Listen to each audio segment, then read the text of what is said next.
Salut tout le monde, c'est Ulysse de VIP pour une nouvelle vidéo. Donc aujourd'hui je vais vous faire un tutoriel sur comment faire un beau diaporama avec PowerPoint 2013. Je voudrais faire ce tuto puisque beaucoup de personnes ont des difficultés avec ce logiciel et donc je pense que ça va les aider. Donc en premier, on ouvre PowerPoint 2013. Voilà.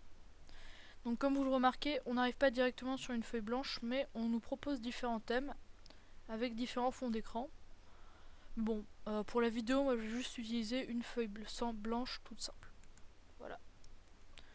Donc, comme dans PowerPoint 2007 et 2010, on a le ruban avec les différents onglets. Donc, moi je vais mettre un titre, donc par exemple la résistance. Et par exemple, comme sous-titre, comment a-t-elle changé la guerre? Voilà. Ensuite, donc si on veut faire une nouvelle diapositive, il faut cliquer ici dans l'onglet accueil en haut à gauche. Soit vous cliquez ici, donc l'espèce de feuille avec un soleil pour une nouvelle diapositive toute simple avec un titre et un sous-titre comme ça.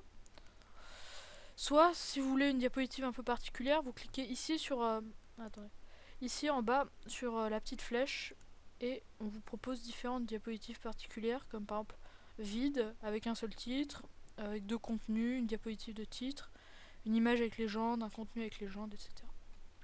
Donc moi je vais juste utiliser une diapositive toute simple. Voilà.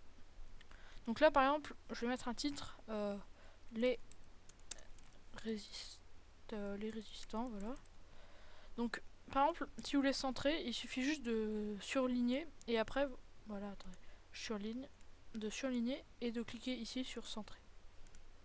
D'ailleurs si vous le remarquez, si vous surlignez quelque chose, enfin voilà, si vous surlignez quelque chose, on vous met directement les options les plus courantes pour changer l'aspect des lettres. Donc par exemple, on vous propose des différentes polices. D'ailleurs, comme vous me remarquez, vous n'avez même pas besoin de cliquer, il suffit juste de pointer la souris sur une police pour qu'on vous montre à quoi elle va ressembler. Donc c'est une sorte d'essai en quelque sorte.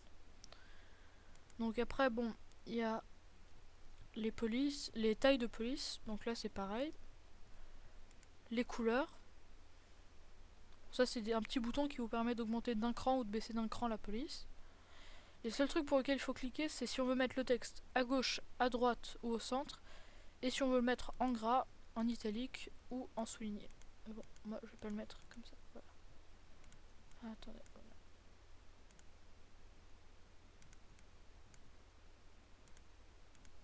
Donc ensuite, donc comme vous le remarquez ici, on vous propose directement d'insérer les choses les plus courantes.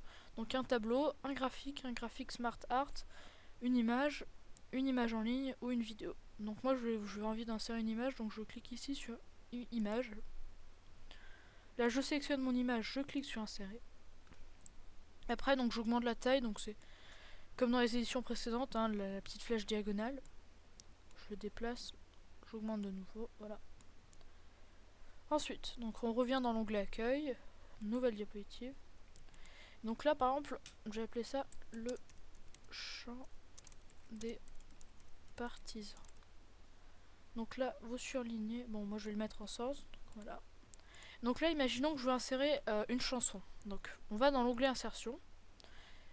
Et donc comme vous le remarquez, l'onglet insertion est très très riche, c'est-à-dire qu'on peut insérer de nombreuses choses. Donc les choses les plus basiques comme un tableau, des images en ligne, des photos, des formes, des graphiques smart art, mais aussi des liens hypertextes, des zones de texte, des en-têtes et pieds de page, des objets word art, des dateurs, des numéros de diapositives, des équations, des symboles, des vidéos et de l'audio. Donc moi pour mon audio, je vais cliquer là sur audio, audio sur mon PC, et là je choisis mon audio.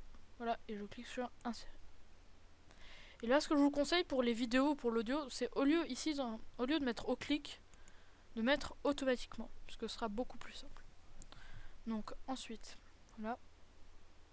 Donc après, donc pour faire des fonds d'écran, enfin des arrière-plans, donc vous avez deux options. Soit vous faites clic droit, mise en forme de l'arrière-plan, vous faites remplissage uni, enfin vous choisissez le remplissage que vous voulez, et vous mettez couleur, voilà, vous choisissez votre couleur. Non, c'est un peu moche ça. Rouge, voilà. Et vous choisissez la transparence, donc par exemple Je vais choisir, voilà. Et si vous voulez les mettre à toutes les diapositives, vous cliquez sur appliquer partout. Soit vous allez dans l'onglet création et vous choisissez un des fonds, des arrière-plans qu'on vous propose. Par exemple, celui-là. Et d'ailleurs, les arrière-plans modifient en quelque sorte la manière dont la diapositive est présentée. Regardez, je vous montre par exemple, si vous mettez celui-là, ce sera comme ça. Alors que si vous mettez celui-là, voilà. Vous voyez ? Voilà. Bon, moi je vais mettre le gris, il était pas mal. Voilà, celui-là. Ensuite, donc les transitions, donc ça, bon, je pense que je n'ai pas besoin de vous expliquer longuement. De toute façon, elles sont toutes expliquées. Enfin, il y a une petite image qui vous montre à peu près ce que ça va donner. Et de toute façon, si vous cliquez dessus, ça, il y a un aperçu, donc bon, c'est assez bien. Donc moi, je vais faire celle-là, avion, par exemple. Celle-là, je vais faire pousser. Et celle-là, je vais faire forme. Voilà. Donc ensuite, les animations. Donc comme vous le remarquez, si vous avez mis des fonds d'écran, normalement, vous ne pouvez pas voir les animations s'afficher. Donc ce qu'il faut faire, c'est cliquer sur les zones. Et après, vous choisissez l'animation que vous voulez. Donc par exemple, moi je vais choisir une rotation, là, pour le titre. Voilà. Ensuite, pour le sous-titre, je vais faire entrée brusque, par exemple. D'ailleurs, un conseil, c'est de faire dans l'ordre, parce que sinon, par exemple, si vous cliquez d'abord sur le sous-titre, puis sur le titre, ça va vous faire d'abord le sous-titre, ça veut dire par exemple d'abord comment a-t-elle changé la guerre, puis ensuite la résistance, donc ça a aucun sens évidemment, donc c'est vraiment mal à faire. Ensuite, donc bon, ça je vais en prendre un peu au hasard. Hein. Voilà. Voilà, celle-là. Voilà. Ensuite, donc, après, donc dans l'onglet, donc là vous choisissez par exemple démarrer au clic avec la précédente ou après la précédente. Ou là, durée, bon, ça vous choisissez, et délai aussi. Bon, mais ça c'est pas très très important. Enfin, je vous conseille de laisser sur le réglage de base, parce que c'est un peu plus facile.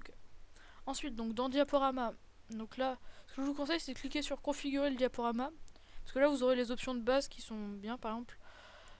Si vous voulez choisir de faire votre diaporama en plein écran ou en fenêtre, après vous avez quelques options, par exemple exécuter en continu jusqu'à échappe, diaporama sans narration, diaporama sans animation. Après vous choisissez la couleur du stylet. Ensuite vous pouvez choisir d'éliminer des diapositives, par exemple si vous voulez éliminer la première, bah, vous cliquez par exemple de 2 à 3.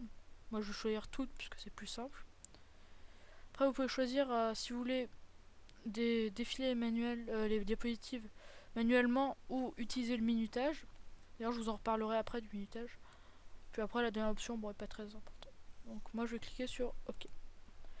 Ensuite donc après ce que je vous conseille, enfin si vous n'avez pas envie de vous encombrer à faire des clics à chaque fois pendant votre présentation, je vous conseille un minutage.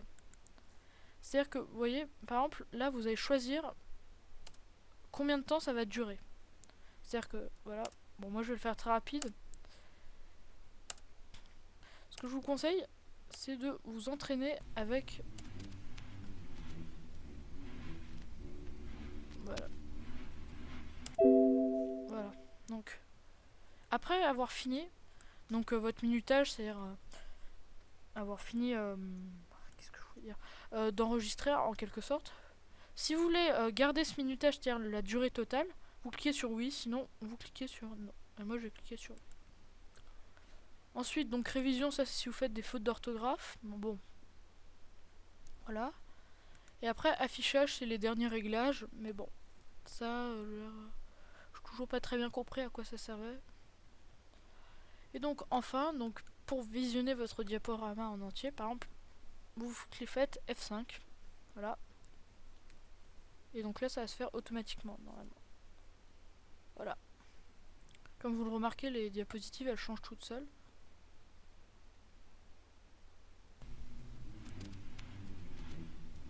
Et l'audio se met tout seul. Voilà. Donc là, c'est fini. Donc je pense qu'à mon avis c'était à peu près tout ce qu'il y avait à expliquer. Donc merci d'avoir suivi cette vidéo. Si elle vous a plu, vous pouvez la liker ou la commenter. Et même encore mieux, vous pouvez même vous abonner à ma chaîne. Donc moi je vous dis salut et à la prochaine vidéo.